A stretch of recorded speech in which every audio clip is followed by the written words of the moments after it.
السلام عليكم ورحمة الله وبركاته. الحمد لله رب العالمين والعاقبة للمتقين والصلاة والسلام على نبينا محمد وعلى آله وأصحابه أجمعين. সম্মানিত অত্র এলাকার দিনী ভাই ও বোন,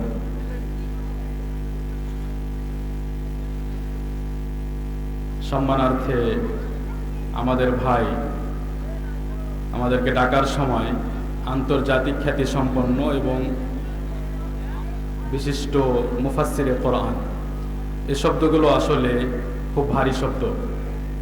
মুফাসসিরে কোরআন অনেক উঁচু পর্যায়ের বিষয় এবং আন্তর্জাতিক খ্যাতি সম্পন্ন। আমরা মনে হয় না সে পর্যায়ে গিয়েছি, আল্লাহ তাআলা আমাদের ক্ষমা করুন। সম্মানিত দিনী ভাই ও বোন, এতক্ষণ ধরে আপনারা ধৈর্যের সাথে বসে আছেন এবং মসজিদের উন্নতির জন্য প্রচেষ্টা করা হয়েছে এবং আপনারা অংশ নিয়েছেন। আল্লাহ তাআলা যেন কবুল করেন। বিভিন্ন কথা আপনারা শুনলেন এতক্ষণ এবং আশা করি উপকৃত হবেন। আমরা যেহেতু শেষ পর্যায়ে এবং সময় সংকীর্ণ, তাই আলোচনাও সংক্ষিপ্ত হবে। আর আমি আশা করব যে আপনারা কেউ কোনো ধরনের বিশৃঙ্খলা সৃষ্টি করবেন না। সম্মানিত দিনী ভাই ও বোন, আমরা আলোচনা শুরু করছি শিক্ষা, ঈমান ও আমলের বিষয়কে নিয়ে। জানতে হবে, শিখতে হবে, এই ইচ্ছা আগ্রহ যদি মানুষের মধ্যে থাকে তাহলে ইনশাআল্লাহ তার মধ্য থেকে অন্ধকার দূরীভূত হবে, সমাজ থেকে অন্ধকার দূরীভূত হবে। শিখতে হবে এবং জানতে হবে। যদি আপনি এই কথাকে মেনে নেন তাহলেই আপনি আপনার ছেলেকে কোনো শিক্ষা প্রতিষ্ঠানে পাঠান এবং তারপর তার চাইতে ভালো প্রতিষ্ঠানে, তারপরে উঁচু শিক্ষা অর্জন করার জন্য পাঠান। এখন উঁচু শিক্ষা অর্জন করে আসার পর যখন সে সেই উঁচু শিক্ষা আপনাকে দেবে, তখন আপনার দায়িত্ব হলো সেই শিক্ষা গ্রহণ করা। যদি আপনি সে শিক্ষা গ্রহণ না করেন তাহলে শিক্ষা প্রতিষ্ঠান করার কি লাভ? আর তাহলে আপনার ছেলে মেয়েকে পড়ানোর লাভ কি? যদি আপনি গ্রহণ না করতে পারেন, কোরআন ও হাদিস যেমন অন্যান্য জ্ঞান অর্জন করতে হয় তেমনি কোরআন ও হাদিসেরও জ্ঞান অর্জন করতে হয়।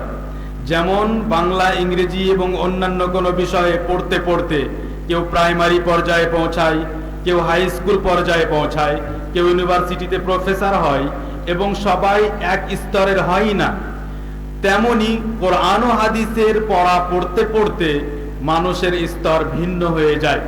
সেজন্য আপনাকে সব সময় চেষ্টা করতে হবে, যেহেতু দ্বীনি শিক্ষা সবচাইতে গুরুত্বপূর্ণ বিষয়। আপনি পৃথিবীতে এজন্য এসেছেন যাতে আপনি আল্লাহ তাআলার ইবাদত করেন।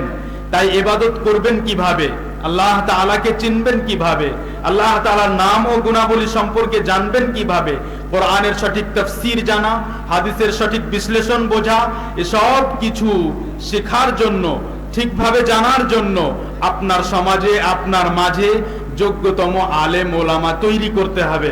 যদি আপনি এখন পর্যন্ত আলেম ওলামা তৈরি করতে পারেননি তাহলে এখন করতে হবে।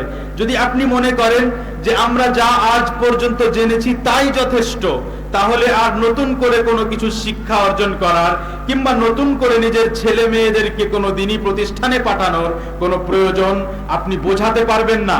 যদি আপনি মনে করেন যে আমি যেটা বুঝেছি সেটাই শেষ কথা, আমি আর নতুন করে বুঝতে চাই না, তাহলে এটাই আসলে আমার দ্বীনি সম্মানিত ভাই ও বোন, একেই বলে অজ্ঞতা। একটু স্মরণ করুন মক্কার ঘটনা। নবী সাল্লাল্লাহু আলাইহি ওয়াসাল্লাম যখন মক্কাবাসীদের মাঝে প্রায় 40 বছর ধরে জীবন যাপন করার পর, 40 বছর তাদের মাঝেই বড় হলেন। এমনকি নবী সাল্লাল্লাহু আলাইহি ওয়াসাল্লাম তাদের মধ্যে সুপরিচিত এবং প্রশংসিত খুব আমানতদার, কখনো মিথ্যা কথা বলে না। মানুষ নিজের আমানত মুহাম্মদ এর কাছে রেখে যেত সাল্লাল্লাহু আলাইহি ওয়াসাল্লাম।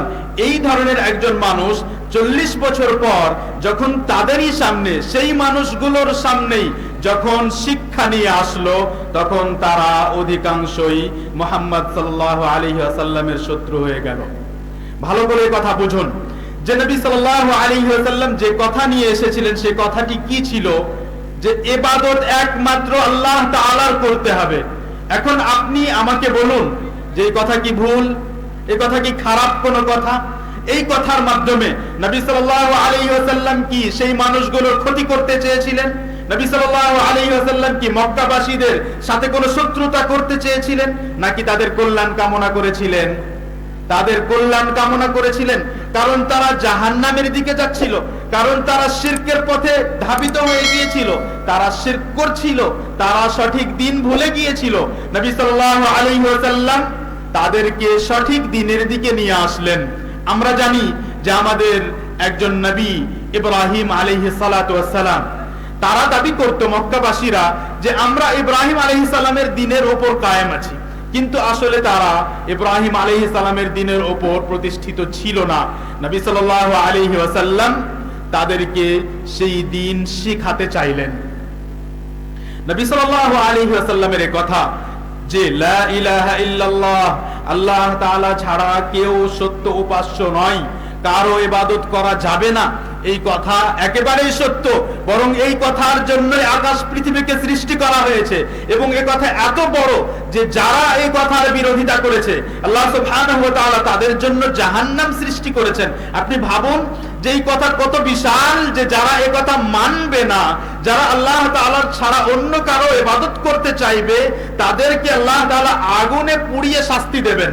আপনি ভাবতে পারেন বিভিন্ন ধরনের শাস্তি হতে পারে, নির্দিষ্ট একটা সময় পর্যন্ত শাস্তি হতে পারে, কিন্তু এই অপরাধ কত বিশাল অপরাধ যে এই অপরাধের জন্য সব সময়ের জন্য জাহান্নামে শাস্তি দেওয়া হবে।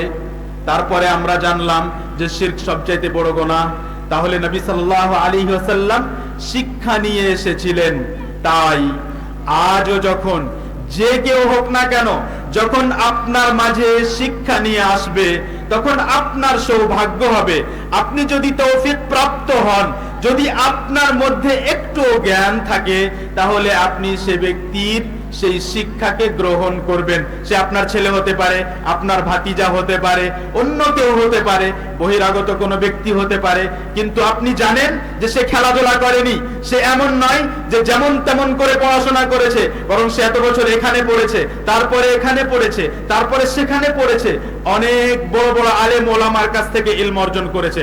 যখন আপনি এই কথা জানতে পারলেন যে কোনো একজন ব্যক্তির ব্যাপারে, তখন আপনি তার কাছ থেকে শুনবেন, কথা শিখবেন এবং দ্বীনি শিক্ষার বিষয়ে নিজেকে উন্নত করবেন। সম্মানিত দ্বীনি ভাই ও বোন, আমাদের মধ্যে যত সমস্যা, যত রকমের ঝামেলা, যত রকমের ঝগড়া, কথায় কথায় তর্ক বিতর্ক, একটুতেই মারপিট শুরু হয়ে যাওয়া, এসব কিছুর কারণ যদি আমরা এক শব্দে বলি তা হলো অজ্ঞতা ও জেহালত। আমার প্রশ্ন হলো যে দ্বীনি কোনো বিষয় নিয়ে কেন ঝগড়া হবে? ধরুন আমার কাছে সঠিক একটা জ্ঞান আছে, আমি আপনার সামনে পেশ করব। কেন পেশ করলাম? কারণ আপনি আমার দ্বীনি ভাই, তাহলে অবশ্যই আমি আপনাকে ভালোবাসি।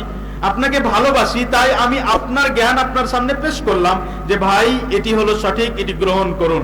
আপনি যদি গ্রহণ না করেন, তাহলে আমি জানবো যে হয়তো আল্লাহ তাআলা এখনো আপনার জন্য হেদায়েত লেখেননি, এবং আমি আল্লাহ তাআলার কাছে কামনা করব যে আমার এই দ্বীনি ভাইকে যেই ভালো ইচ্ছায় আগ্রহের সাথে আমি এই দ্বীনি শিক্ষা পেশ করেছিলাম, হে আল্লাহ তাআলা, তেমনি আমি তোমার কাছে দোয়া করি তুমি তাকে হেদায়েত দান করো। কথা শেষ হয়ে গেল। তাহলে আপনি চলে যাবেন আর এই ব্যক্তিও চলে যাবে।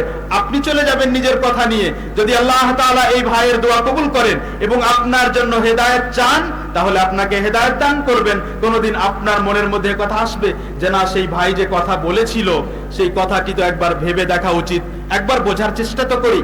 আল্লাহ রাব্বুল আলামিন আমাদেরকে বিবেক দান করেছেন, কিন্তু এই বিবেক যদি ব্যবহার না করা হয় তাহলে বুঝবেন কিভাবে? আমার প্রশ্ন হলো যে আপনাকে এসে যখনই যে কোনো বিষয়ে কোনো কথা বলা হবে, আপনি যদি ভাবতেই না চান, আপনি যদি শুনতেই না চান, তাহলে আপনি আমাকে বলেন যে আপনি বুঝবেন কিভাবে? আপনাকে আমি বলতে শুরু করলাম, আপনি ওদিক থেকে পালাতে শুরু করলেন। এখন সমস্যা হলো যে আমি তো বলিনি এখনো, আমি তো কথাই শুরু করলাম, আপনি যে পালিয়ে গেলেন, তো আপনি বুঝবেন কিভাবে যে আমি আসলে কি বলতে চাইলাম, আর যা বললাম তা আপনার জন্য কল্যাণকর ছিল না ক্ষতিকারক। সম্মানিত দিনী ভাই ও বোন, দিনী শিক্ষা আমাদের জীবনের সবচাইতে বড় লক্ষ্য উদ্দেশ্য হওয়া উচিত। যেমন আপনারা জানেন যে ইবাদত করা আপনার সবচাইতে বড় কাজ, সালাত আদায় করা আপনার সবচাইতে বড় কাজ, তাহলে সালাতের পদ্ধতি জানা আপনার সবচাইতে বড় কাজ। যেহেতু আল্লাহ তাআলা সবচাইতে বড়, যেহেতু আল্লাহ তাআলা সবার উপরে সবচাইতে মহান, তাই তার ব্যাপারে জ্ঞান অর্জন করা সবচাইতে বড়। একেবারে সিম্পল, এখানে কোনো কঠিন কোনো বিষয় তো নেই, কোনো জটিলতা তো নেই। আপনি যদি মেডিকেল সায়েন্সকে গুরুত্বপূর্ণ মনে করেন, কেন গুরুত্বপূর্ণ মনে করেন ভাবেন? কেন মেডিকেল সায়েন্স এত জরুরি? কেন একজন যখন ডক্টর হয় তখন এত মূল্য দেওয়া হয়? কারণ ডক্টর আপনার চিকিৎসা করে আপনার জীবন রক্ষা করার চেষ্টা করে। আল্লাহ তাআলার অনুমতিতে সে আপনাকে সুস্থ করে তোলে, কারণ আপনি সুস্থ হতে পারছেন, আপনি বেঁচে থাকতে পারছেন, সে মাধ্যম, তাই আপনি তাকে এত মূল্য দিচ্ছেন।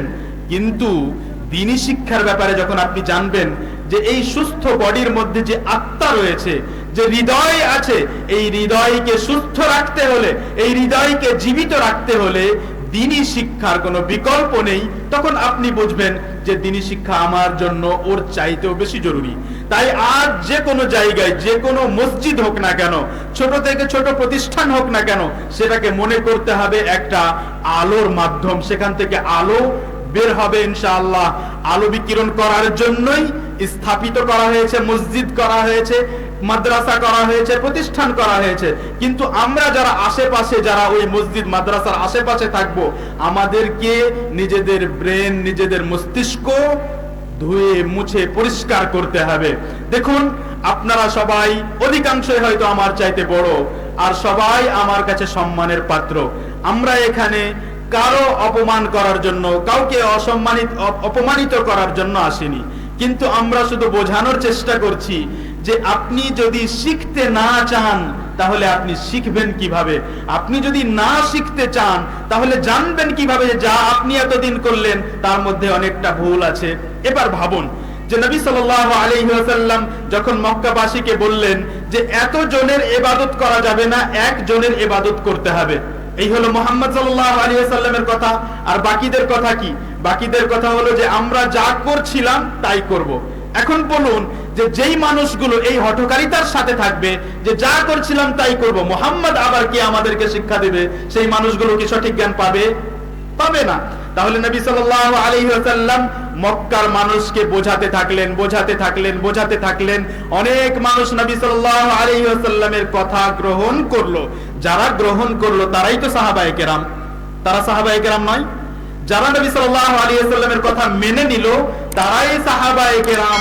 এবং তারা আসলে কোনো কল্যাণকর কাজ করলো নাকি ক্ষতিকারক? তারা যে গ্রহণ করলো, তারা ভুল করেছিল না ঠিক করেছিল? অবশ্যই ঠিক করেছিল। আর সেজন্যই সাহাবায়ে কেরাম এই পৃথিবীর সবচাইতে সম্মানিত মানুষ হলেন। সবার মধ্যে সবচাইতে সম্মানিত নবীগণের পর সাহাবায়ে কেরাম। কারণ কি? কারণ হলো যে আল্লাহ তাআলার পক্ষ থেকে যে জ্ঞান, যে শিক্ষা আসলো, সেই জ্ঞান সাহাবা গ্রহণ করলেন। এখন প্রশ্ন হলো যে এখন তো আমার কাছে নবী সাল্লাল্লাহু আলাইহি ওয়াসাল্লাম নেই, তাহলে আমি কিভাবে জানবো যে কোন ব্যক্তি নবী সাল্লাল্লাহু আলাইহি ওয়াসাল্লামের সঠিকভাবে, সূক্ষ্মভাবে প্রতিনিধিত্ব করছে, ঠিকভাবে তার কথাগুলো বিশ্লেষণ করছে, আর কে করে না, জানবো কিভাবে? এর উত্তর হলো যে আপনি পার্থিব কোনো বিষয়ে যখন যাচাই বাছাই করার প্রয়োজন হয় তখন আপনি ঠিক করেন। আপনি তখন খুব বিচক্ষণতার সাথে বাছাই করেন। কোনো কিছু ক্রয় করতে হলে আপনি ঠিক বাছাই করেন। আপনি অনেকজনকে জিজ্ঞেস করেন, বিভিন্ন মাধ্যমে আপনি সেটা বাছাই করার চেষ্টা করেন যে এই জিনিসটি, এই কাজটি যে করতে যাচ্ছি, ওই ব্যক্তির সাথে যে ব্যবসা করতে যাচ্ছি, সেটা ঠিক হবে না ভুল হবে। নাকি আপনি বলেন যে আমি তো সাধারণ মূর্খ মানুষ, যাই আপনি যার একজনের সাথে, কারো একজনের সাথে ব্যবসা করতে শুরু করি। আপনি কি এরকম করেন? করেন না। তাহলে আপনি সাবধানতা অবলম্বন করেন। যদি আপনি দ্বীনি বিষয়ে সাবধানতা অবলম্বন করেন তাহলে আপনি সঠিক জ্ঞান পাবেন। এবং এই কথা ভালোভাবে শুনে রাখুন যে যতক্ষণ পর্যন্ত আপনি সঠিক জ্ঞানের আলো পাননি ততক্ষণ পর্যন্ত আপনি আসলে জ্ঞানের স্বাদ পাননি। সম্মানিত দিনী ভাই ও বোন, কোরআনে কারীম সুর করে তেলাওয়াত করলে শুনতে ভালো লাগে, কথাকে মাঝে মাঝে সুরের সাথে বললে অনেকজনকে শুনতে ভালো লাগে। কিন্তু আপনাদের কাছে আমার প্রশ্ন হলো যে নবী সাল্লাল্লাহু আলাইহি ওয়াসাল্লাম বেশি ভালো বক্তৃতা রাখতেন না পরের যুগের মানুষ? কার বক্তব্য বেশি ভালো ছিল? নবী সাল্লাল্লাহু আলাইহি ওয়াসাল্লামের বক্তব্যের চাইতেও অন্য কোন মানুষের বক্তব্য ভালো হতে পারে? আপনাদের মনে হয় কোন সাহাবীর বক্তব্য, কোন তাবেঈর বক্তব্য নবীর চাইতেও বেশি? নবী সাল্লাল্লাহু আলাইহি ওয়াসাল্লামের যে হাদিসের শব্দগুলো, হাদিসের মধ্যে যে কথাগুলো, তার চাইতেও বেশি আকর্ষণীয় কারো বাক্য হতে পারে? আপনার এই বিশ্বাস আছে? আপনার মধ্যে যদি নবী সাল্লাল্লাহু আলাইহি ওয়াসাল্লামের জন্য ভালোবাসা থাকে, তাহলে আপনি বলবেন না, নবী সাল্লাল্লাহু আলাইহি ওয়াসাল্লামের বাক্যের মধ্যে যে আকর্ষণ ছিল, সে আকর্ষণ অন্য কোন মানুষের মধ্যে হতে পারে না।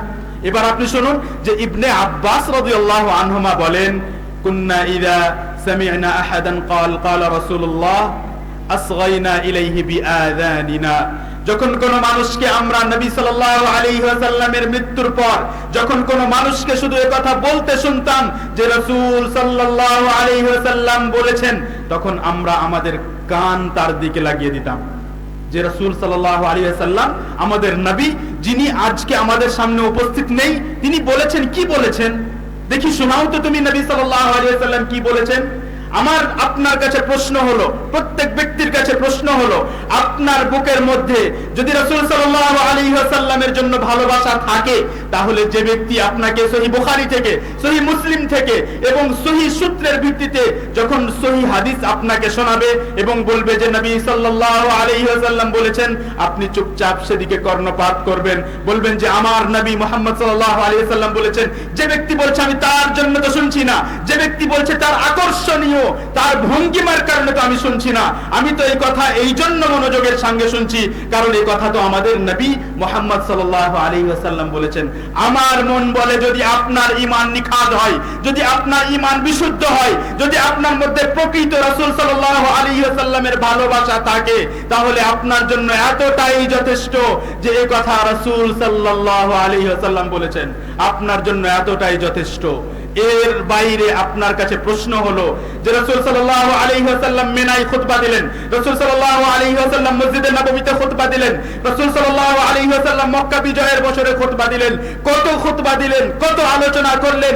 যে কোনো সময় কোনো অপরাধ দেখলে মিম্বারে দাঁড়িয়ে রাসূল সাল্লাল্লাহু আলাইহি ওয়াসাল্লাম বলতেন, মা বালু আকওয়ামিন ইয়াফআলুনা কাযা ওয়া কাযা, কি ব্যাপার কিছু মানুষ এই এই কাজ করে কেন, কি ব্যাপার কিছু মানুষ এই এই শর্ত রাখে কেন, কত ধরনের কথা বললেন, কত বক্তব্য রাখলেন, কত আলোচনা করলেন। আপনার কাছে প্রশ্ন হলো যে রাসূল সাল্লাল্লাহু আলাইহি ওয়াসাল্লাম কিভাবে বক্তব্য রাখতেন, রাসূল সাল্লাল্লাহু আলাইহি ওয়াসাল্লাম কিভাবে কথা বলতেন। সম্মানিত উপস্থিতি, আমরা একটি সিরিজ করেছি জামিয়া সালাফিয়া রাজশাহী থেকে, যার নাম উসওয়াতুন হাসানাহ, উসওয়াতুন হাসানাহ, যাতে 40টি বিভিন্ন বিষয়ের উপরে গবেষণা ভিত্তিক আলোচনা আছে, প্রত্যেকটির হাদিসের রেফারেন্স ও নাম্বার সহ এবং রিসার্চ ও গবেষণা ভিত্তিক, যার মধ্যে একটি বিষয় হলো যে রাসূল সাল্লাল্লাহু আলাইহি ওয়াসাল্লাম কিভাবে কথা বলতেন।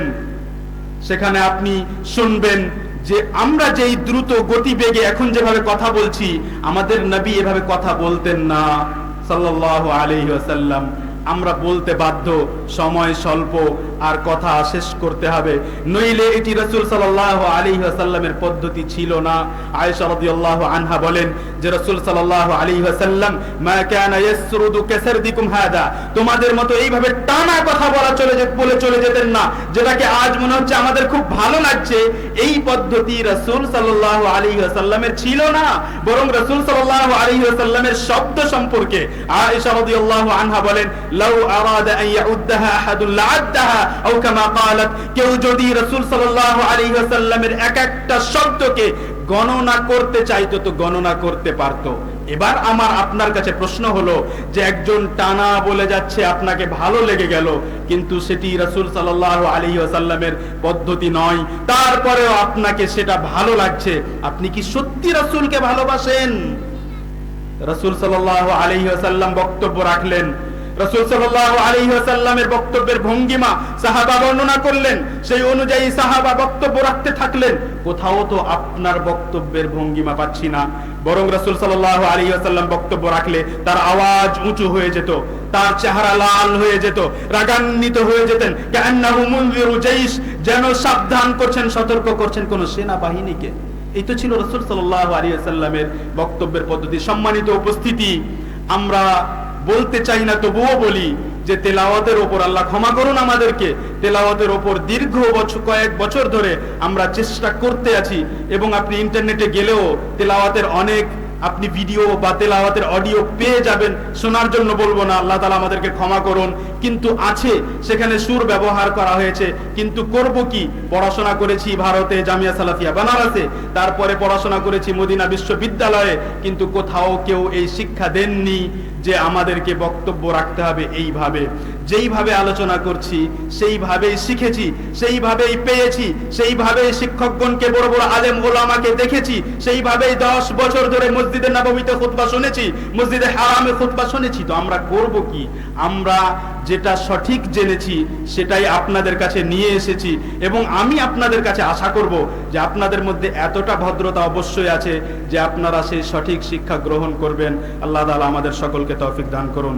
সম্মানিত দিনী ভাই ও বোন, আপনারা সবাই সম্মানের পাত্র, সবাই সম্মানিত, এবং আপনি এটা বিশ্বাস করতে পারেন যে নবী সাল্লাল্লাহু আলাইহি ওয়াসাল্লাম যেমন মুআদ রাদিয়াল্লাহু আনহুর হাত ধরে বলেছিলেন, ইয়া মুআদ ইন্নী উহিব্বুক, মুআদ আমি তোমাকে ভালোবাসি, সেজন্য তুমি কখনো সালাতের শেষে, দুটি তাফসীর করা হয়েছে, একটি হলো তাশাহুদের শেষের দিকে সালামের পূর্বে, আর একটি হলো সালামের পরে, তুমি এই দোয়া বলতে ছাড়বেন না। আশা করি আপনাদের জানা আছে। আমি শুধু ইঙ্গিত করতে চাচ্ছি, রাসূল সাল্লাল্লাহু আলাইহি ওয়াসাল্লাম যেমন বলেছিলেন তোমাকে ভালোবাসি, তাই এই শিক্ষা দিলাম।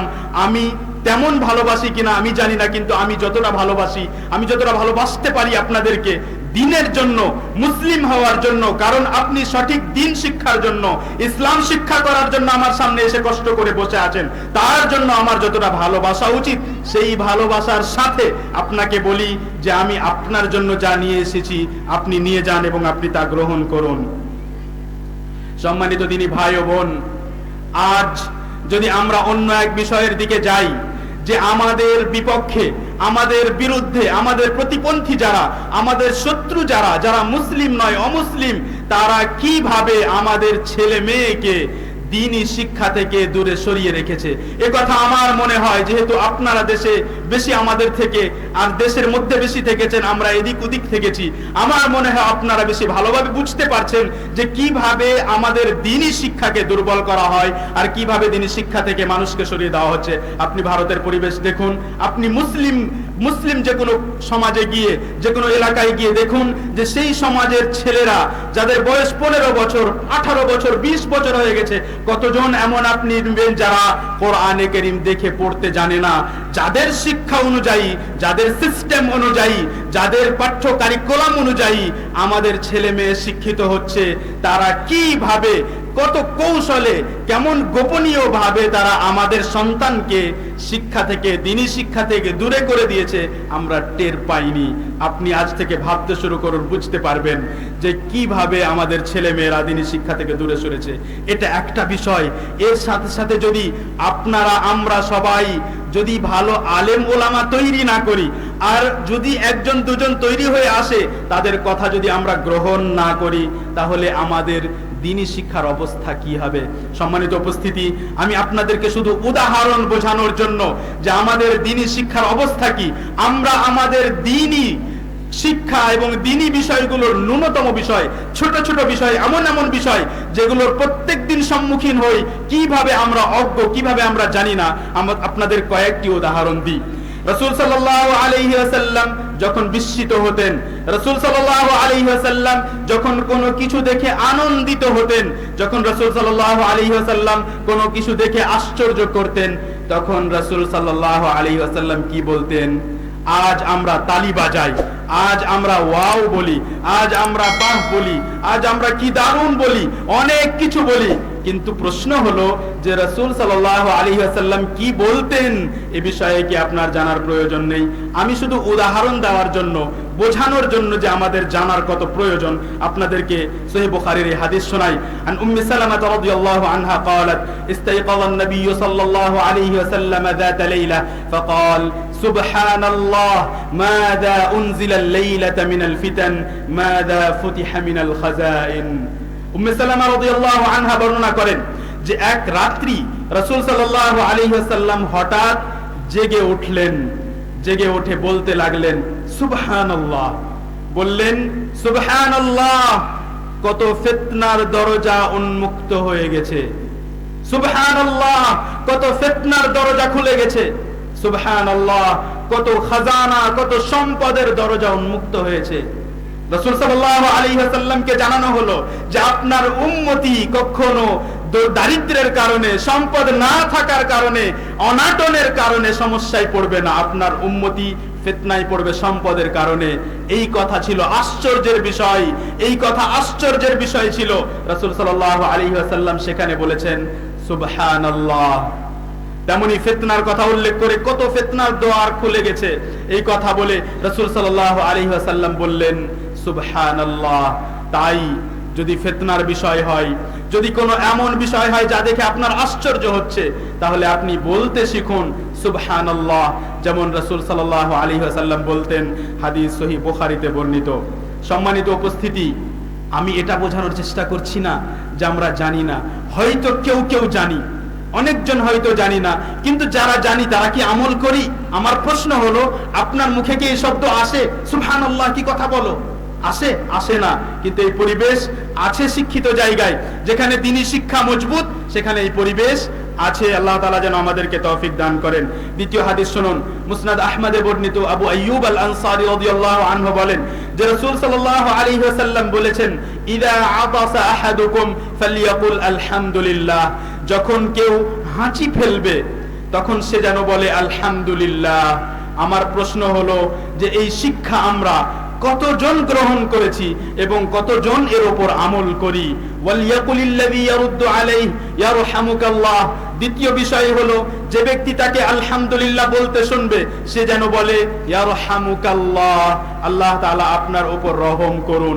ওয়ালিয়াকুলহু, আর প্রথম ব্যক্তি যে হাঁচি ফেলেছে সে যেন বলে ইয়াহদিকাল্লাহু ওয়া ইউসলিহু বালাক।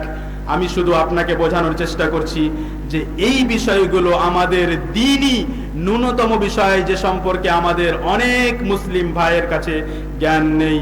সম্মানিত উপস্থিতি, যখন কোনো ব্যক্তি আপনার উপর উপকার করে, আপনি তাকে ধন্যবাদ বলেন, আপনি থ্যাংক ইউ বলেন, অনেক কিছু বলেন, কিন্তু আসলে রাসূল সাল্লাল্লাহু আলাইহি ওয়াসাল্লাম সে সময় আমাদেরকে কি শিক্ষা দিয়েছেন? একটি হাদিস শুনুন। আবু দাউদ রাহিমাহুল্লাহ বর্ণনা করেন, ইবনে উমর রাদিয়াল্লাহু আনহুমা বলেন যে রাসূল সাল্লাল্লাহু আলাইহি ওয়াসাল্লাম বলেছেন, মান সানাআ ইলাইকুম মা'রুফা ফাকাফিউহু, কোন ব্যক্তি যদি তোমার উপর উপকার করে তাহলে তুমি সেই উপকারের প্রতিদান দাও। কোন ব্যক্তি যদি উপকার করে সেই উপকারের প্রতিদান দাও। ফাইল্লাম তাস্তাতিউ আন তুকাফিউ ফাদউ লাহু, যদি সেই উপকারের প্রতিদান না দিতে পারো তাহলে দোয়া করো। হাত্তা তারাউ আন্নাকুম ক্বাদ কাফাতুমু, এমন কি তোমাদের মনে হয় যে তোমরা প্রতিদান দিয়েছো, তাহলে দোয়া দিতে হবে। মুসলিমের বৈশিষ্ট্য হলো যে মুসলিম দোয়া দিবে, সে সময় আপনার মুখে দোয়া থাকবে। মুসলিম ভাইয়ের সাথে আপনি দোয়ার আচরণ করবেন। আপনি মুসলিম ভাইকে বলবেন আল্লাহ তাআলা যেন আপনাকে বরকত দান করেন, জাযাকাল্লাহু খায়রা, বারাকাল্লাহু ফিকা, এই সমস্ত শব্দ, এই সমস্ত ভাষা আপনার মুখে থাকতে হবে। সম্মানিত উপস্থিতি, বড় একটা বিষয়, যে বিষয়ে হয়তো আমাদের মধ্যে কেউ হয়তো বা খুব কম মানুষ হয়তো সেই বিষয়টির প্রতি লক্ষ্য করে। যখন কোনো কিছু দেখে আপনাকে খুব সুন্দর লাগে, কি দারুণ, কি সুন্দর, খুব ভালো যখন লাগে, তখন আপনি কি বলেন? আমরা কি বলি ওই সময়? যখন কোনো কিছু দেখে খুব সুন্দর লাগে তখন কি বলি? খুব দারুণ, খুব সুন্দর, কিংবা বলি মাশা আল্লাহ। এখানে ওলামা সংশোধন করেছেন যে এই বিষয়ে যে হাদিস এসেছে সেটি মুসনাদ আহমদে বর্ণিত হয়েছে, আর হাদিসটির মধ্যে একটি সংক্ষিপ্ত ঘটনা ঘটেছে। সেটি আমরা আপনাদের বাংলায় সংক্ষিপ্ত শোনাই। সেটি হলো, একজন সাহাবীর নাম সাহাল ইবনে হুনাইফ আর দ্বিতীয় সাহাবীর নাম আমির বিন রবিয়া। দুজনের নাম মনে রাখতে হবে। সাহাল ইবনে হুনাইফ ছিলেন ফর্সা এবং দেখতে সুন্দর। আমির ইবনে রবিয়া রাদিয়াল্লাহু আনহু একদিন তার পাশ দিয়ে যাচ্ছেন এবং সাহাল ইবনে হুনাইফ গোসল করছেন। সে অবস্থায় তিনি তাকে খালি গায়ে দেখেছেন এবং তারপরে বলেছেন যে আজকের মতো এত সুন্দর দৃশ্য, এত সুন্দর শরীর আমি কোনোদিন দেখিনি, কি সুন্দর এক শরীর। এই কথা বলে তিনি চলে গেছেন। এই কথা, এই নজর, তার দেখা যেন তাকে সহ্য হয়নি। বদ নজরের মতো তার উপর এই নজর আক্রমণ করেছে এবং হাদিসের শব্দ ফালুবিতা বিহি, সাহাল ইবনে হুনাইফ রাদিয়াল্লাহু আনহু সেখানেই পড়ে গেছেন, ধরাশায়ী হয়ে গেছেন, মাটিতে পড়ে গেছেন। এবং এই কথা যখন নবী সাল্লাল্লাহু আলাইহি ওয়াসাল্লামের কাছে পৌঁছায়, তখন নবী সাল্লাল্লাহু আলাইহি ওয়াসাল্লাম শিক্ষা দিলেন সাহাল ইবনে হুনাইফ, আমির ইবনে রবিয়া সহ আমাদের সকলকে যে কোনো কিছু ভালো লাগলে কি বলতে হবে।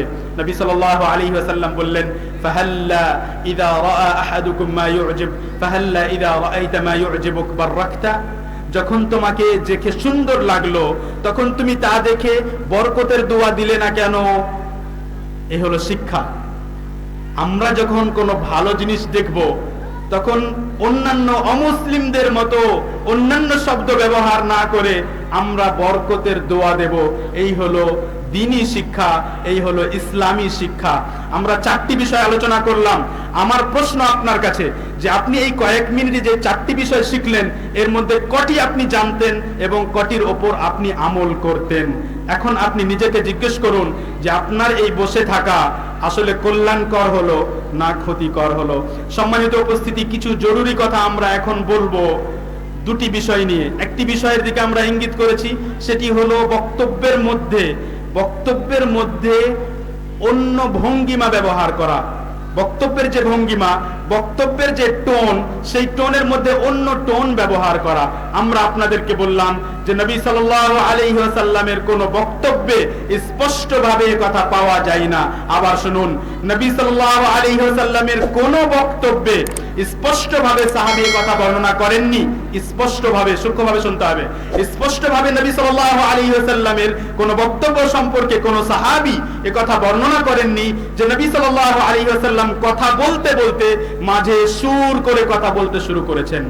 আমরা ফতোয়া দেইনি, আমরা শুধু আপনাদেরকে এটা জানালাম যে আমাদের নবী সাল্লাল্লাহু আলাইহি ওয়াসাল্লাম এইভাবে বক্তব্য দিতেন না।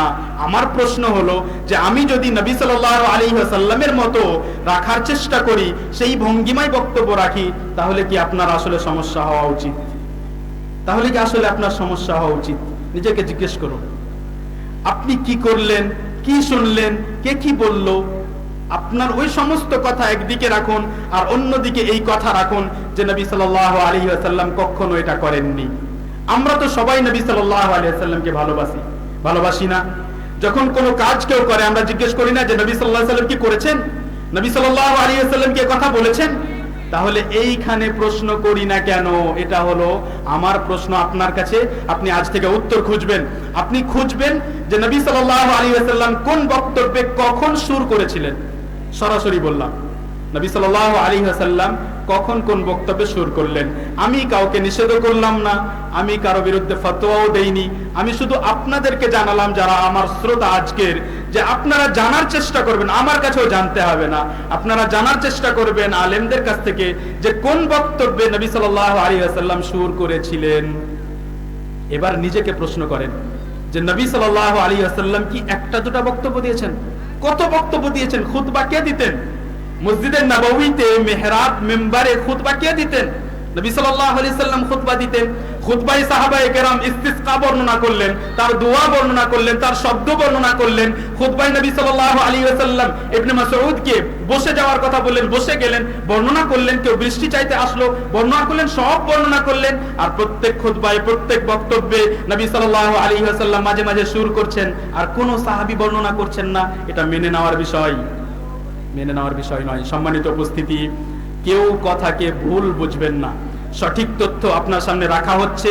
যদি আপনাকে আল্লাহ হেদায়েত দান করেন তাহলে আপনি গ্রহণ করতে পারবেন, আর যদি হেদায়েত না দান করেন আমরা দোয়া করব যে যেন আল্লাহ তাআলার কাছে আপনি তৌফিক চান এবং হেদায়েত কামনা করেন। দ্বিতীয় বিষয়, সম্মানিত উপস্থিতি, কোরআন তেলাওয়াত করা। কোরআনে কারীম তেলাওয়াত করা এবং কোরআনে কারীম কোন সময় দোয়া আকারে পড়া এবং কখনো কোরআনে কারীমকে প্রমাণ হিসেবে পেশ করা, এই তিনটি ভিন্ন ভিন্ন বিষয়। উদাহরণ শুনুন, রব্বানা আতিনা ফিদ দুনিয়া হাসানাতাও ওয়া ফিল আখিরাতি হাসানাহ ওয়া কিনা আযাবান নার। এটি কি? এটি দোয়া। فمنهم من يقول ربنا آتنا في الدنيا وما له في الآخرة من خلاق ومنهم من يقول ربنا آتنا في الدنيا حسنة وفي الآخرة حسنة وقنا عذاب النار।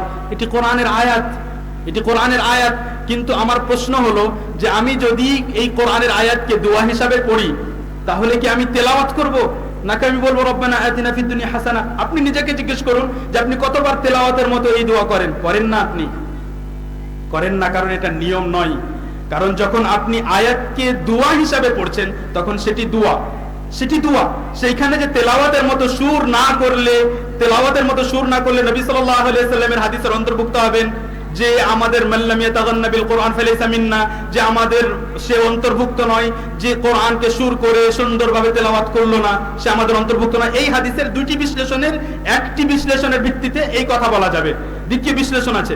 একটি বিশ্লেষণের ভিত্তিতে যে সুর করে এবং সুন্দরভাবে ভালো কণ্ঠে যে তেলাওয়াত করলো না সে আমাদের পদ্ধতিতে নয়, অর্থাৎ সে আমাদের মতো নয়, সে আমাদের পদ্ধতিতে তেলাওয়াত করলো না, সেই অনুযায়ী সেটা হলো কোরআন তেলাওয়াত। কিন্তু যখন কোরআনের কোন একটা আয়াত, কোন একটা অংশ আপনি দুয়াই বলবেন সেটা তেলাওয়াত নয়। সম্মানিত ভাই বোন, সেটা তেলাওয়াত নয়। তেমনি যখন কোরআনে কারীমের একটি আয়াতকে প্রমাণ হিসেবে পেশ করা হয়, আপনি কত হাদিসের মধ্যে পাবেন যে নবী সাল্লাল্লাহু আলাইহি ওয়াসাল্লাম এই আয়াতটি তেলাওয়াত করলেন, সাহাবী এই আয়াতটি পড়লেন, সেই জায়গাতে কি সেই আয়াতটি তেলাওয়াত করেছেন নাকি সেই আয়াতটি প্রমাণ হিসেবে পেশ করেছেন? আজ পর্যন্ত আলেম ওলামা এটা বোঝেননি।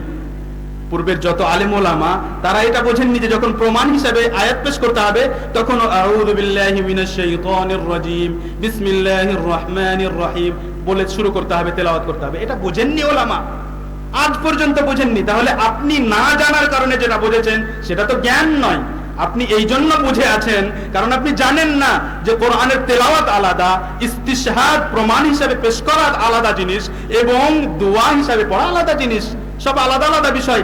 একটার প্রমাণকে অন্য জায়গায় ফিট করলে তো বিষয় এলোমেলো হয়ে যাবে। সম্মানিত দিনী ভাই বোন, আপনার সামনে আমি যেটা স্পষ্ট করার চেষ্টা করছি, যখন তেলাওয়াত করবেন, কোরআন নিয়ে আপনি তেলাওয়াত করতে শুরু করেছেন, তখন আপনি একদিক থেকে পড়বেন আউযু বিল্লাহি মিনাশ শাইতানির রাজীম বিসমিল্লাহির রহমানির রহিম, তারপর আপনি তেলাওয়াত করবেন আলহামদুলিল্লাহি রাব্বিল আলামিন আর রহমানির রহিম মালিকি ইয়াউমিদ্দিন إياك نعبد وإياك نستعين اهدنا الصراط المستقيم صراط الذين أنعمت عليهم غير المغضوب عليهم ولا الضالين।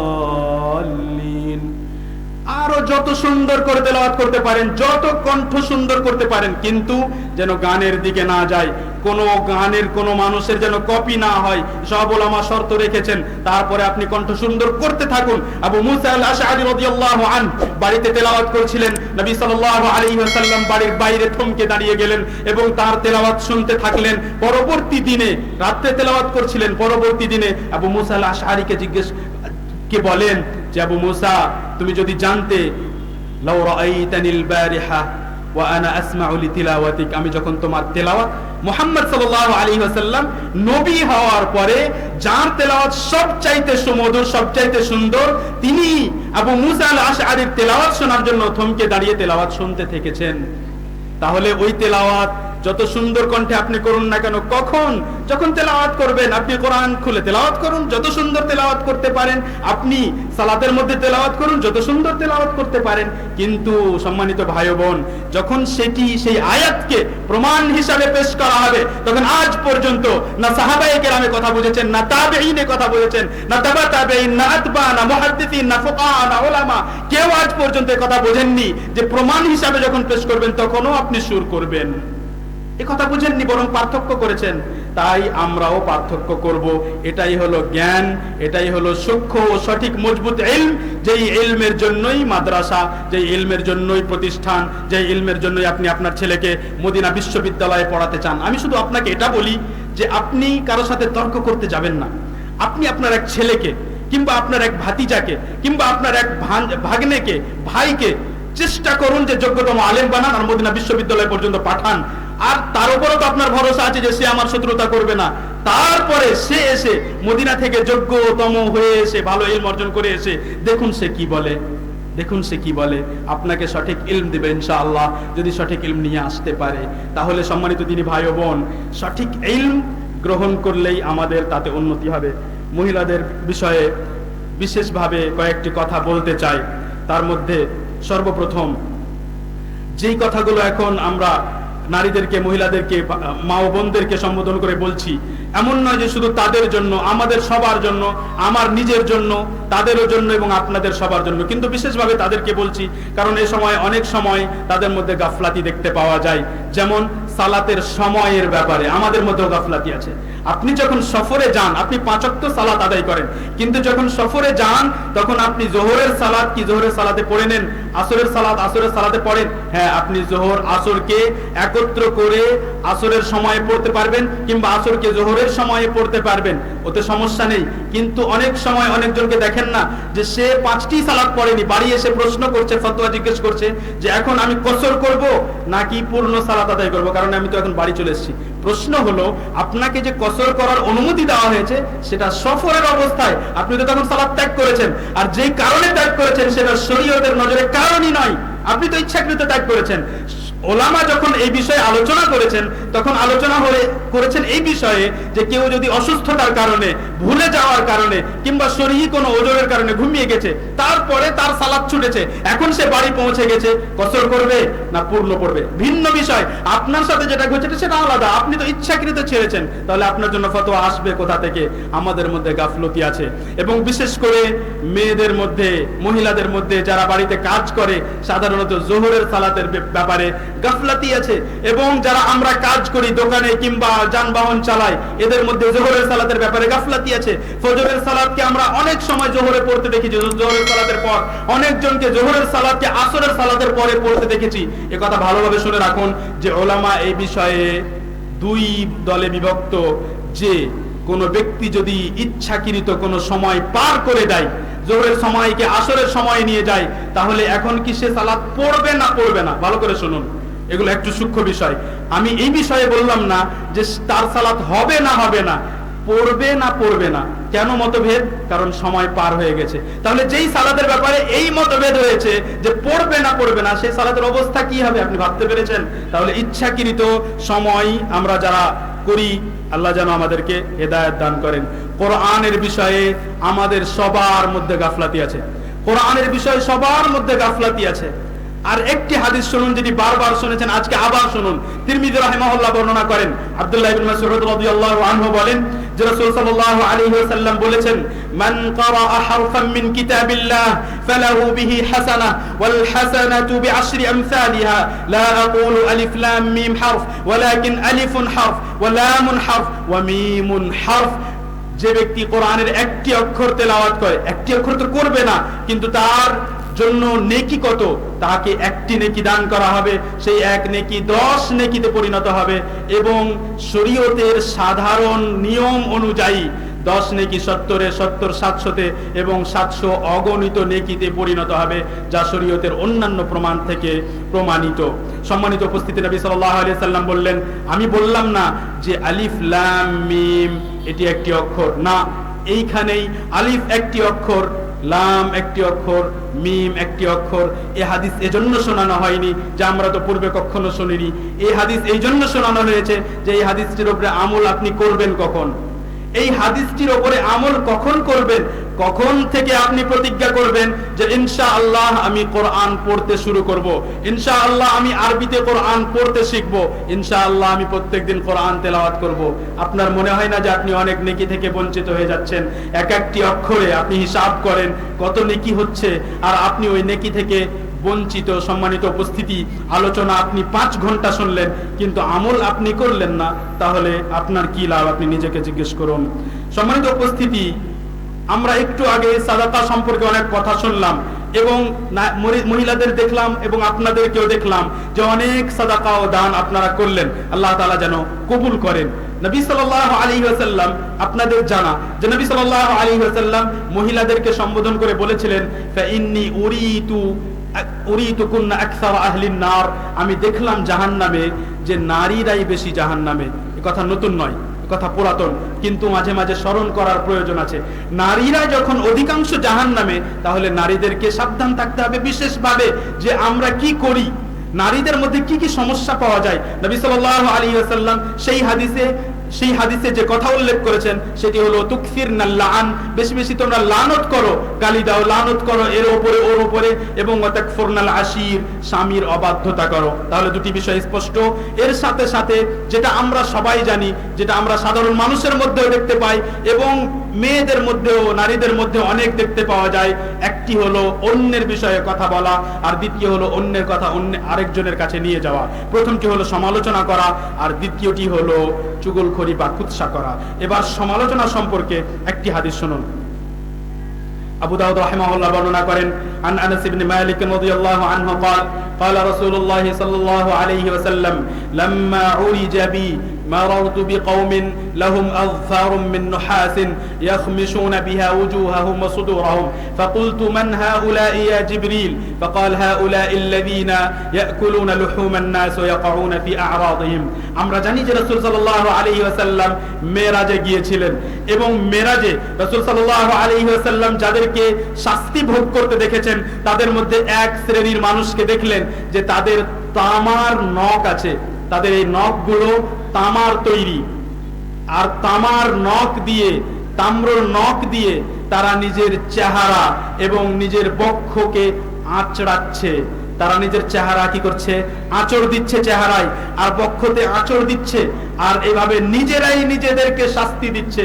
এই অবাক দৃশ্য দেখে নবী সাল্লাল্লাহু আলাইহি ওয়াসাল্লাম জিবরিল আলাইহিস সালাতু ওয়াস সালামকে জিজ্ঞেস করলেন, এরা কারা? জিবরিল আলাইহিস সালাতু ওয়াস সালাম বললেন, এরা হলো তারা যারা মানুষের মাংস খেত। এরা হলো কারা? যারা মানুষের মাংস খেত এবং মানুষের ইজ্জত, মানুষের সম্মান নিয়ে কথা বলতো, তাদের সম্মান নষ্ট করার চেষ্টা করত। চুগলখড়ির সাথে সাথে বুখারী রাহিমাহুল্লাহ বর্ণনা করেন, ইবনে আব্বাস রাদিয়াল্লাহু আনহুমা বলেন, মাররান নবী সাল্লাল্লাহু আলাইহি ওয়াসাল্লাম আলা কবরাইন, নবী সাল্লাল্লাহু আলাইহি ওয়াসাল্লাম দুটি কবরের মাঝ দিয়ে গেলেন। এবং এই হাদিসটির সাথে অন্য একটি কথা আছে যা এখানে আমরা আজকে বলছি না।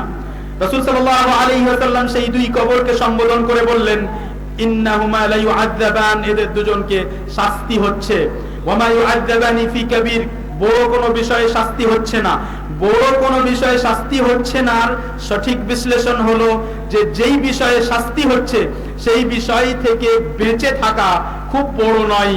আপনি যদি মনে করেন যে যেই বিষয়ে শাস্তি হচ্ছে সেই বিষয়টা বড় নয়, তাহলে প্রশ্ন হলো যদি বিষয় বড় নয় তাহলে কবরে শাস্তি কেন হচ্ছে?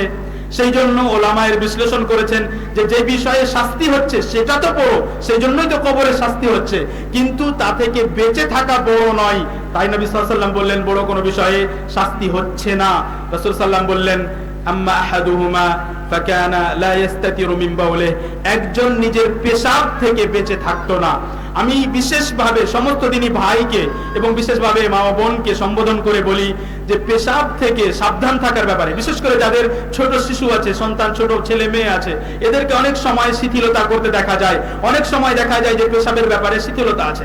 নবী সাল্লাল্লাহু আলাইহি ওয়াসাল্লাম পার্থক্য করেছেন, যদি শিশু সন্তান যদি মেয়ে হয় তাহলে তার পেশাব ধুয়ে দিতে হবে ছোট থেকেই, আর যদি ছেলে হয় তাহলে যতক্ষণ পর্যন্ত তার খাবার প্রধান খাদ্য নয়, যতক্ষণ পর্যন্ত দুধ তার প্রধান খাদ্য, অন্য কোনো খাবার তার প্রধান খাদ্য নয়, ততক্ষণ পর্যন্ত তার পেশাব যদি পড়ে কোথাও তাহলে সেখানে পানি এতটা ছিটিয়ে দিলে যেই পানির কারণে সেই জায়গা পুরো ঢেকে ভিজে যাবে, সেটা যথেষ্ট হবে। যদিও পানি চুয়ে না পড়ে, যদিও সেটাকে সম্পূর্ণ ধুয়ে না দেওয়া হয়, কিন্তু মেয়ে ছেলের জন্য যে কোনো বয়সে তাকে ধৌত করতে হবে। এই সাবধানতা, কোথাও পেশাব করে দিয়েছে সেই জায়গায় আপনি ঠিকভাবে পরিষ্কার করলেন কিনা, নাকি আপনি শুধু মুছে ছেড়ে দিলেন, সেখানে আপনি পানি দিয়ে পরিষ্কার করলেন কিনা, এ বিষয়ে অনেক সময় অনেকজনকে সাবধান থাকতে আমরা দেখতে দেখতে পাই না। তাই আমরা চাই যে বিষয়ে বিশেষভাবে আমরা নতুন করে ভাবি এবং নতুন করে সাবধান হই। পেশাবের বিষয়ে যখন আপনি বাথরুমে আছেন তখন আপনি সাবধান থাকেন যেন পেশাবের কোনো অংশ আপনার শরীরে না পড়ে। এখন প্রশ্ন হলো, আপনি পবিত্র অবস্থায় বাথরুমে গিয়েছেন, তারপরে পেশাব করতে গিয়ে যদি কোনো অংশ আপনার উপরে পড়েছে না পড়েনি এই বিষয়ে সন্দেহ হয়, তাহলে এই বিষয়ে আলেম ওলামা যে কায়দা এবং নিয়ম দিয়েছেন তা হলো আল ইয়াকিনু লা ইয়াজুলু বিশ-শাক। যদি আপনার বিশ্বাস থাকে যে না আমি পবিত্র অবস্থায় এসেছি, কোনো পেশাব ছিল না, এখন সন্দেহ হয়েছে, সে সন্দেহ ধর্তব্য নয়, এখন সে সন্দেহ ধরতে হবে না। কারণ আমি জানি না, আমি আসলে সন্দেহের মধ্যে আছি। কিন্তু যখন আপনি জানতে পারলেন যে আমার কোন শরীরের কোন অংশে পেশাব পড়ে গেছে, কিন্তু আপনি জানেন না যে কোথায় পড়েছে, এইখানে ওলামা দুই দিকে গিয়েছেন। একদিক হলো যে আপনি পুরোটাই পরিষ্কার করে নেন, আর এটাই বেশি সাবধানতার বিষয়। আর দ্বিতীয় হলো যে আপনি এমন এমন জায়গাকে ভালোভাবে ধৌত করেন যে আপনার মনে হবে যে প্রায় আমি হয়তো সেই জায়গাগুলো ধুয়ে ফেলেছি। আপনি বুঝতে পারছেন যে পেশাবের ব্যাপারে আপনাকে কত কিছু জানতে হবে, কত কি শিখতে হবে। আমি এই কথাগুলোই বোঝানোর চেষ্টা করছিলাম। সম্মানিত উপস্থিতি, নবী সাল্লাল্লাহু আলাইহি সাল্লাম বললেন যে একজন পেশাব থেকে বাঁচতো না আর আরেকজন চুগলি করত, কুৎসা করত, তাই কবরে শাস্তি হচ্ছে। আমার মনে হয় যে এই হাদিস আমাদের সবার জন্য গীবত থেকে, সমালোচনা থেকে এবং চুগলি ও কুৎসা থেকে বেঁচে থাকার জন্য যথেষ্ট, নাকি যথেষ্ট নয়? নবী সাল্লাল্লাহু আলাইহি ওয়াসাল্লামের এই কথা যথেষ্ট নয় যে এদের দুজনের শাস্তি হচ্ছে কারণ এই এই কাজ করত? আপনার মধ্যে ঈমান থাকলে, যেমন প্রথমে বললাম, শুধু এই হাদিসটি আপনার ব্রেনে থাকবে, আর যখন যখন আপনি সমালোচনা করার কথা আপনার মনে আসবে, আপনি সাবধান হবেন, আস্তাগফিরুল্লাহ পড়বেন, তওবা করবেন। কোনো কারণে কোনো ভাইয়ের যদি সমালোচনা করে থাকেন ভুলবশত, তাহলে ওলামা এর সমাধান নবী সাল্লাল্লাহু আলাইহি ওয়াসাল্লামের হাদিস থেকে যা প্রমাণ হয় সংক্ষেপে বলি, সেটা হলো যে আপনি তার কাছে গিয়ে ক্ষমা চেয়ে নেবেন। আর যদি আপনার মনে হয় যে না, ক্ষমা চাইতে গেলে সমস্যা হতে পারে বা সম্পর্ক আরো খারাপ হয়ে যেতে পারে, তাহলে আপনি তার প্রশংসা করবেন। ওলামা এর সমাধান দিয়েছেন যে যেই জায়গায় সমালোচনা করেছেন সেই জায়গায় প্রশংসা করবেন এবং তার জন্য দোয়া করবেন। আল্লাহু আ'লাম। সম্মানিত উপস্থিতি, আমরা সবাই মুমিন, আর মুমিন বিশ্বাস রাখে। মুমিন, মুসলিম আর অমুসলিমের মধ্যে যে পার্থক্য, সেটা হলো রাসূল সাল্লাল্লাহু আলাইহি ওয়াসাল্লাম সালাতের মাধ্যমে পার্থক্য করেছেন। আমরা অন্য দিক থেকে বলি, সেটা হলো যে আমরা বিশ্বাস রাখি যে কোনো কথা রাসূল সাল্লাল্লাহু আলাইহি ওয়াসাল্লাম বলেছেন, হ্যাঁ সত্য। কিয়ামতের দিন তারাজু হবে, হ্যাঁ সত্য। কিয়ামতের দিন পুলসিরাত হবে, হ্যাঁ সত্য। কিয়ামতের দিন জাহান্নাম আছে, সত্য। এভাবে আমরা বিশ্বাস করি। আমাদের মরতে হবে, আমাদের জীবিত হতে হবে, হিসাব দিতে হবে, আমরা বিশ্বাস করি। কিন্তু অমুসলিম বিশ্বাস করে না, কিংবা সন্দেহের মধ্যে, কিংবা বলে আমি জানি না। এখন যারা এথিস্ট, যারা নাস্তিক, তাদেরকে যখন আপনি জিজ্ঞেস করবেন যে এটা কিভাবে হলো, এইভাবে হলো, কে করলো, আমি জানি না। আল্লাহ তাআলা করেছেন না, আপনি প্রমাণ করেন যে আল্লাহ তাআলা করেছেন, তাহলে আপনি বলেন যে কে করেছেন, আমি জানি না। তার উত্তর হলো আমি জানি না, কিন্তু সে মানবে না যে আল্লাহ তাআলা করেছেন। তো অনেকজন সন্দেহের মধ্যে আছে, অনেকজন জানার পরেও মানে না, এবং অনেকজন বিশ্বাস করে না। আমরা বিশ্বাস করি, কিন্তু আমার প্রশ্ন হলো যে বিশ্বাস করার পরেও আমাদের আমল এমন, আমাদের চলাফেরা এমন যে বিশ্বাস করি না। আপনি অবাক হবেন যে অমুসলিমরা পর্যন্ত বলে অনেক সময় যে আমি কোনো ব্যক্তির পয়সা নিতে পারি না, ये मेरा धर्म है। বলে যে হিন্দিতে ये मेरा धर्म है, मैं किसी का पैसा ले नहीं सकता। কেন বলে যে এটা আমার ধর্ম? আপনি বুঝলেন ধর্মের অর্থ? ধর্মের অর্থ মানে হলো যে ধর্ম বলা হয় যেটা থেকে কখনো এদিক ওদিক যাওয়া যাবে না। তাহলে আপনার ধর্ম, আপনার বিশ্বাস হলো যে মিথ্যা বলা যাবে না। আপনার ধর্ম বিশ্বাস হলো সমালোচনা করা যাবে না। আপনার ধর্ম বিশ্বাস হলো যে আমার দিনী ভাই, আমার মুসলিম ভাইকে অপমানিত করা যাবে না, গালি দেওয়া যাবে না, নোংরা ভাষা ব্যবহার করা যাবে না, কারো উপর অন্যায় করা যাবে না। প্রত্যেকটা বিষয়, দিনের প্রত্যেকটা বিধান আপনার ধর্মের মতো হবে। একজন হিন্দু মানুষ যদি, একজন অমুসলিম যদি বলে যে আমি কারো মাল নিতে পারি না, যতই লক্ষ টাকা এই পার্সের মধ্যে থাকুক না কেন, এটা আমি নিতে পারি না, ये मेरा धर्म है, এটা আমার ধর্ম, আমি এই ধর্ম পালন করি যে আমি অন্যের সম্পদ নেব না, যতই হোক না কেন। আমার মধ্যে ওই বিশ্বাস কই? আমার মধ্যে সেই বিশ্বাস কই? আপনার ছেলে যে পড়াশোনা করছে, এখানে পড়ছে, সেখানে পড়ছে, তার মধ্যে এখন পর্যন্ত এই বিশ্বাস তৈরি হয়নি যে মিথ্যা বলা যাবে না। সে একটু সুযোগ পেলে, কোনো ক্ষতির ভয় হলে মিথ্যা বলে ফেলে। আমার মধ্যে এখন পর্যন্ত যদি এই বিশ্বাস না আসে যে আমাকে মরতে হবে, আমি যখন অন্যায় করছি, যার উপর অন্যায় করছি, সেই ব্যক্তিকে আল্লাহ তাআলা আগামী কাল কিংবা কিছুদিন পরে এমন শক্তি দিয়ে দিতে পারে যে সে আমার চাইতে বেশি শক্তিশালী হয়ে যেতে পারে, আর সে প্রতিশোধ নিতে পারে, এই বিশ্বাস কোথায় আমার মধ্যে? নাই এই বিশ্বাস, নাই এই বিশ্বাস আমার মধ্যে। আমি যে কথা বোঝানোর চেষ্টা করছি সেটি হলো, সম্মানিত দিনী ভাই ও বোন, ঈমান ও বিশ্বাস এমন হতে হবে যে যেন সেটা আপনার এমন একটা বিষয়, কোনো অবস্থাতে সেটা ছাড়া যাবে না। আপনি যেদিন থেকে শুনেছেন যে সালাত ত্যাগ করা যাবে না, সেদিন থেকে সেটা আপনার ধর্ম, সেটা আপনার দ্বীন, সেটা আপনার বিশ্বাস যে কোনো অবস্থাতেই সালাত ত্যাগ করা যাবে না। যাই হোক না কেন সালাত পড়তেই হবে। যখন আপনি শুনলেন কোরআনের বিষয়ে, সেটা আপনার ধর্ম, সেটা আপনার বিশ্বাস হবে যে কোরআন কোনো সময় ছাড়া যাবে না, কোরআন সব সময় ধরে থাকতে হবে, সে অনুযায়ী চলতে থাকতে হবে। সম্মানিত উপস্থিতি, উত্তম চরিত্র কত বড় জিনিস, এবং উত্তম চরিত্র কিয়ামতের দিন আপনার তারাজুকে, আপনার দাড়ি পাল্লাকে কিভাবে ভারী করতে পারে, এ বিষয়ে শুনুন। আবু দাউদ রাহিমাহুল্লাহ বর্ণনা করেন, আবু দারদা রাদিয়াল্লাহু আনহু বলেন যে নবী সাল্লাল্লাহু আলাইহি ওয়াসাল্লাম বলেছেন, মা মিন শাইইন আসকালা ফিল মিজানি ইয়াউমাল কিয়ামাতি মিন হুসনিল খুলুক। কিয়ামতের দিন তারাজুতে দাড়ি পাল্লাই উত্তম চরিত্রের চাইতে ভারী কোনো কিছু হবে না। রাসূল সাল্লাল্লাহু আলাইহি ওয়াসাল্লাম যখন এই কথা বলেছেন, তখন এই কথা অন্য কথার সাথে আপনি মিলাতে গিয়ে দেখবেন যে না, সেই কথাকে আরো বেশি ভারী বলেছে, সেটা আলাদা। এখানে আমরা যেটা বুঝতে চাচ্ছি সেটা হলো যে রাসূল সাল্লাল্লাহু আলাইহি ওয়াসাল্লাম উত্তম চরিত্রের ব্যাপারে বলেন যে উত্তম চরিত্র তারাজুতে সব চাইতে ভারী হবে, অনেক ভারী হবে উত্তম চরিত্র। এখন প্রশ্ন হলো যে উত্তম চরিত্র কি তাহলে তারাজুতে রাখা হবে? জি, রাখা হবে, এবং এটাই তার প্রমাণ। এবং আপনার অবগতির জন্য বলি যে তারাজুতে মানুষকে ওজন করা হবে, আমলকে ওজন করা হবে, এবং আমল নামাকে ওজন করা হবে। উত্তম চরিত্র, এই যে আপনার সাথে তর্ক হবে না, উত্তম চরিত্র। এই যে আপনাকে যদি আমি ভালো কথা বলি, আপনি শুনবেন, আপনি মানলেন না ভিন্ন বিষয়, কিন্তু আপনি শুনবেন ভদ্রতার সাথে, উত্তম চরিত্র। এই যে মসজিদে কোনো ব্যক্তিকে ভুল করতে দেখলে আপনি ভদ্রতার সাথে তাকে আলাদা ডেকে একাকিত্বে তাকে গিয়ে বোঝাবেন যে ভাই আসলে সালাতটা এভাবে পড়তে হয়। এ হলো ভদ্রতা, এ হলো উত্তম চরিত্র। নবী সাল্লাল্লাহু আলাইহি ওয়াসাল্লামের সময়ে এমনও হয়েছে যে মসজিদে পেশাব করেছে। নবী সাল্লাল্লাহু আলাইহি ওয়াসাল্লামের সময়ে একজন না জানার কারণে, অজ্ঞতার কারণে মাঝে কথা বলে ফেলেছে, মাঝে কথা বলে দিয়েছে, কিন্তু নবী সাল্লাল্লাহু আলাইহি ওয়াসাল্লাম ভালোভাবে শিক্ষা দিয়েছেন, এমন ভাবে শিক্ষা দিয়েছেন যে সে ব্যক্তি বলে যে নবী সাল্লাল্লাহু আলাইহি ওয়াসাল্লামের মতো কোনো উত্তম শিক্ষক কোনোদিন আমি দেখিনি। তাহলে এ হলো উত্তম চরিত্র। সম্মানিত উপস্থিতি, আমরা আলোচনা আর দীর্ঘায়িত করছি না, অনেক লম্বা হয়ে গেছে, এবং আমরা যে সব কথা আপনাদের সামনে রাখলাম তার সাথে সাথে আরো অনেক কথা ছিল, কিন্তু আমি আর সময় নিতে চাচ্ছি না।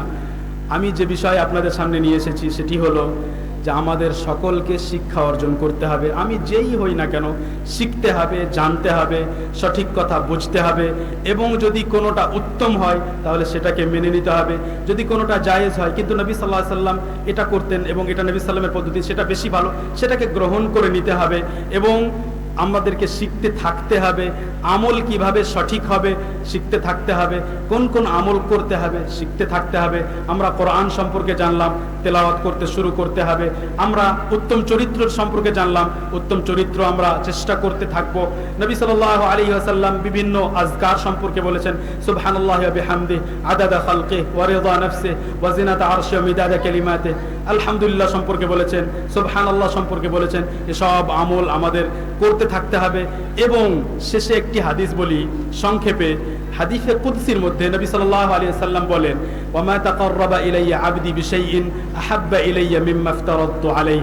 আমরা সবাই তো এজন্যই যে যাতে আমরা নেকির কাজ করি, আমরা আমাদের তারাজুকে ভারী করি।